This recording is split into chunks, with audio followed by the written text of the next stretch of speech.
जयंत पाटलांना गोपीचंद पडळकर काही त्रास देत असतील असं वाटत नाही असं नवनाथ बन यांनी म्हटलंय। जयंत पाटलांना त्रास देणं भाजपची परंपरा नाही असं नवनाथ बन यांनी म्हटलंय। राऊतांनी केलेल्या आरोपानंतर भाजपचे प्रवक्ते नवनाथ बन यांचं प्रत्युत्तर आहे। दबाव असूनही जयंत पाटील पक्ष सोडत नाहीत।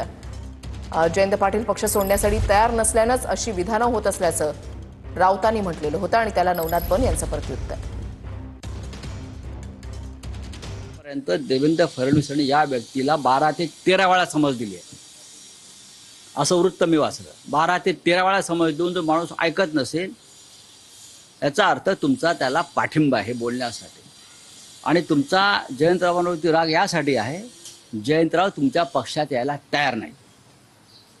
जयंतराव त्यांच्या पक्षात जायला तयार नाहीत इतका दबाव आणून सुद्धा त्याच्यामुळे हा त्यांचा बाप काढण्याचा उद्योग। आधी राजाराम बापू पाटलांचं कार्य समजून घ्या आणि मग यांच्या बापजाद्याने काय केलं यांच्या पक्षात हे कळेल। खरं तर जयंत पाटील हे राष्ट्रवादी शरद पवार गटाचे ज्येष्ठ नेते आहेत। त्यांना गोपीचंद पडळकर काही त्रास देत असतील असं मला वाटत नाही। त्यामुळे उगीच संजय राऊत यांनी जयंत पाटील यांचं नाव घेऊन अशा पद्धतीचे दावे प्रतिदावे करू नयेत।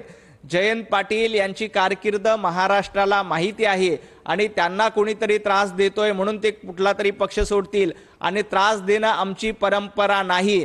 त्रास देणं ही संजय राऊत आणि उभाटा गटाची परंपरा आहे।